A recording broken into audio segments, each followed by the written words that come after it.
The sun had barely risen over the quiet hills of Willow Creek when Claire Bennett, a gentle 24-year-old nursing aide, stepped off the bus with a single suitcase and a heart full of quiet hope. She had taken temporary jobs before, but something about this request felt different.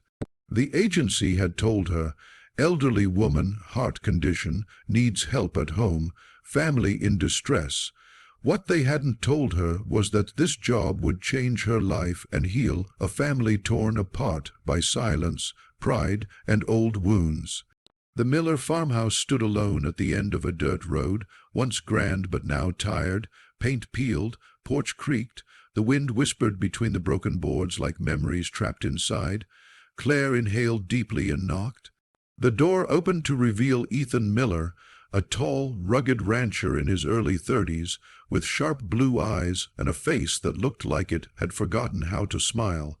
His shirt sleeves were rolled up, his hands calloused, and he smelled faintly of hay and exhaustion.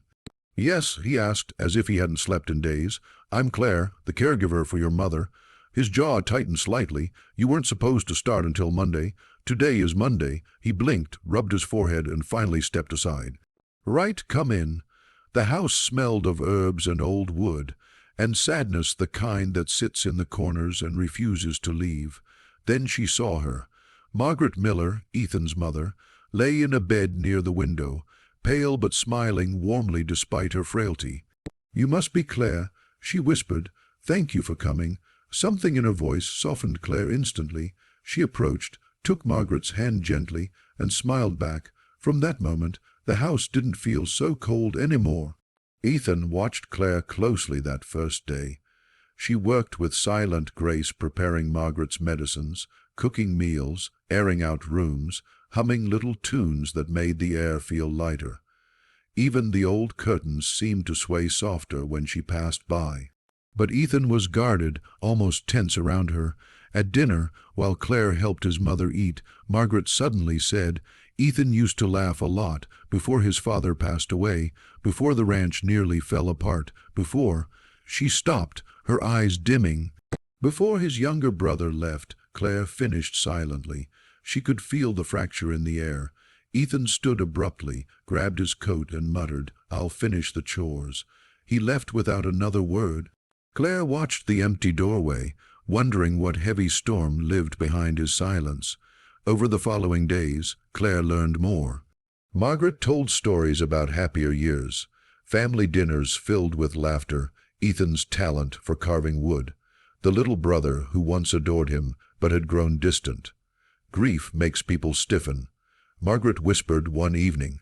"Ethan holds guilt he shouldn't hold." "What happened?"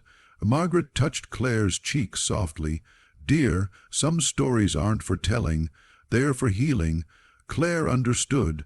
So she healed in the ways she knew: small gestures, calm presence, warm meals, gentle encouragement.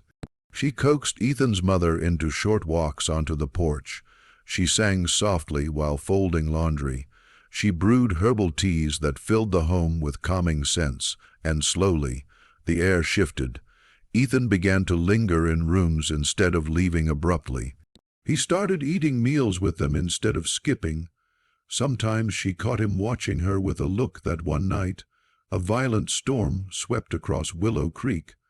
Rain hammered the roof, lightning scarred the sky, and thunder shook the windows.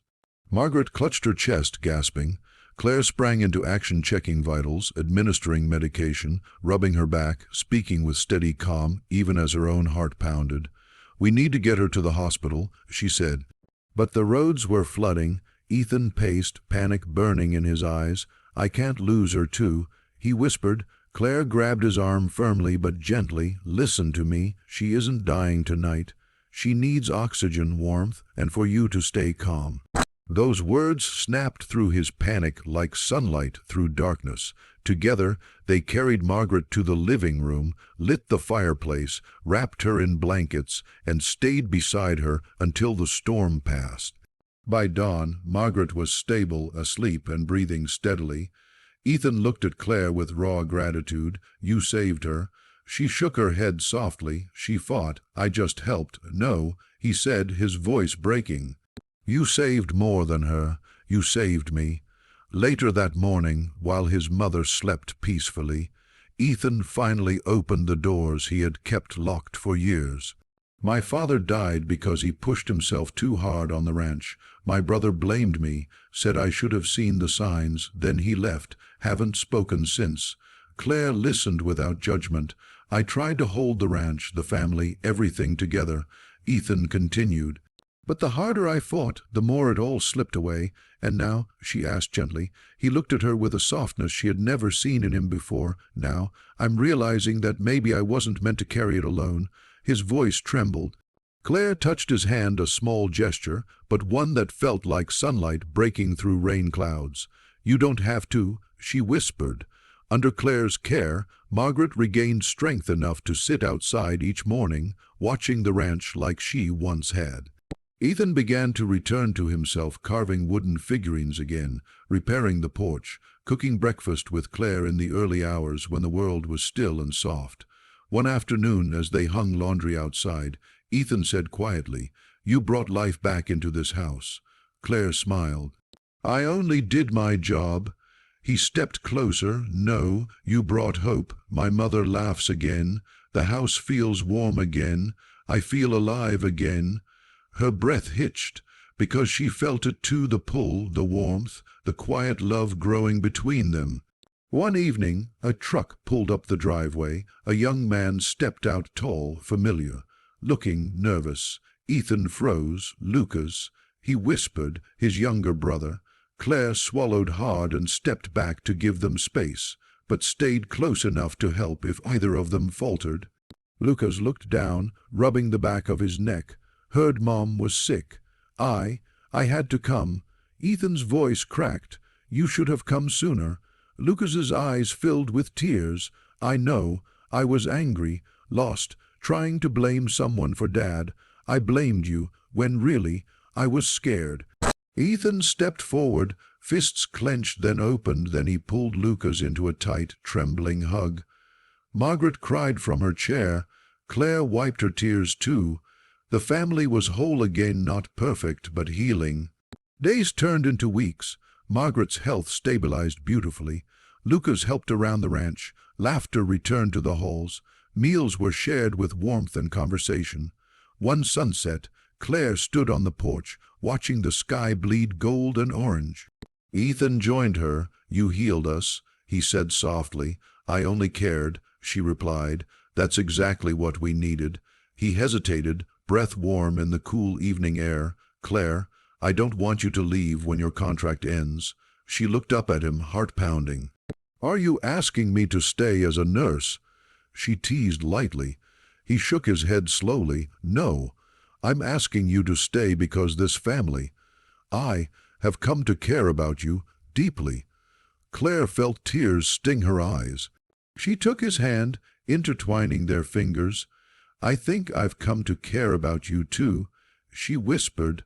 When Margaret saw them holding hands at breakfast the next morning, she smiled like a woman who had secretly planned this all along. "Love is the best medicine," she said proudly, and this house needed a strong dose. Claire laughed. Ethan blushed. Lucas clapped dramatically, and the Miller home felt brighter than it had in years.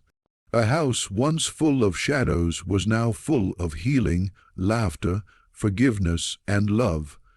Claire had come only to help a sick woman, but she left behind something far greater, a healed family, and a heart anchored in a place she could finally call home.